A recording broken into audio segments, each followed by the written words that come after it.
बहुत समय पहले राजगढ़ नाम का एक राज्य था। वहाँ का राजा वीरेंद्र सिंह अपनी शक्ति, ऐश्वर्य और घमंड के लिए पूरे प्रदेश में प्रसिद्ध था। वह खुद को ईश्वर से कम नहीं समझता था। उसका महल सोने और चांदी से जड़ा हुआ था और हर सुबह वह शीशे के सामने खड़ा होकर कहता, मेरे समान कोई नहीं, मैं ही सबसे महान हूँ। राज्य के मंत्री और सैनिक डर के कारण उसकी हर बात पर जी महाराज कह देते। कोई उसकी गलतियों पर बोल नहीं पाता था। पहला दृश्य राजसभा में अहंकार। एक दिन दरबार में एक बूढ़ा संत आया। उसने राजा से कहा, राजन, घमंड हर किसी का नाश करता है। समय के आगे कोई नहीं जीत सकता। राजा जोर से हंसा। अरे बूढ़े, तू क्या जाने शक्ति क्या होती है। मेरे पास सेना है, सोना है, प्रजा है, मुझे कौन हरा सकता है। संत मुस्कराया और बोला, यही सवाल तुम्हारे पतन की शुरुआत है। और फिर बिना कुछ बोले वह चला गया। दूसरा दृश्य स्वप्न में चेतावनी। उस रात राजा को एक अजीब सपना आया। उसने देखा कि उसका पूरा राज्य राख में बदल गया है और वह खुद अकेला खड़ा है। आकाश से आवाज आई, तेरे घमंड ने तुझे अंधा कर दिया है वीरेंद्र। राजा डर के मारे उठ बैठा, लेकिन अगले ही पल उसने खुद को समझाया, ये तो बस सपना था, मैं राजा हूँ, मुझे कोई नहीं हरा सकता। तीसरा दृश्य किसान की भविष्यवाणी। कुछ दिनों बाद एक किसान दरबार में आया। उसके खेत में कुछ समस्या थी, लेकिन उसने राजा से पहले कहा, महाराज, जब धरती पर राजा अपने को भगवान समझने लगे तो धरती उस राज्य को स्वीकार नहीं करती। राजा को गुस्सा आ गया। उसने किसान को कोठरी में डालने का आदेश दिया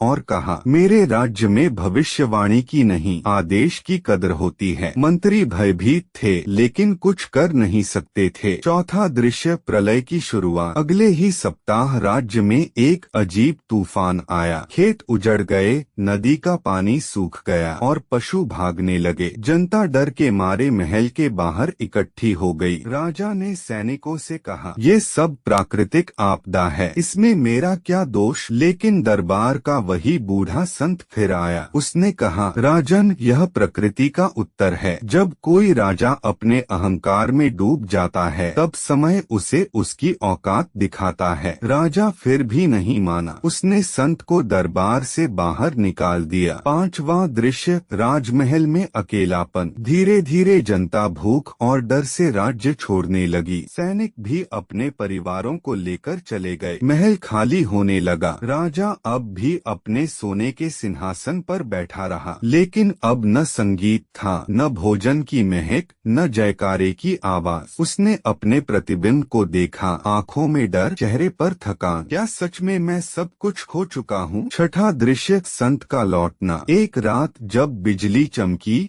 वही बूढ़ा संत फिर आया। राजा ने कांपते हुए कहा, मुझे बचा लो, मैं अब अपने घमंड से मुक्त होना चाहता हूँ। संत बोला, राजन, अब भी समय है, अपने अहंकार को त्यागो, जनता से माफी मांगो और धरती की सेवा करो। राजा रो पड़ा। अगले ही दिन वह अपने राज सिंहासन से उतर आया और पैदल गांवों में जाने लगा। सातवां दृश्य राजा का परिवर्तन। वह किसान जिसे उसने पहले कैद किया था, अब गांव वालों की मदद कर रहा था। राजा उसके पास गया और उसके पैरों में गिर पड़ा। मुझे माफ कर दो, मैंने तुम्हें नहीं समझा। किसान मुस्कराया। जब राजा झुकता है तभी धरती उसे फिर स्वीकार करती है। राजा ने जनता के लिए अपने सोने के गहने बेच दिए, खेतों में काम किया और धीरे धीरे राज्य फिर से समृद्ध होने लगा। अंतिम दृश्य सच्चा राजा। कुछ सालों बाद वही घमंडी राजा अब विनम्र और दयालु शासक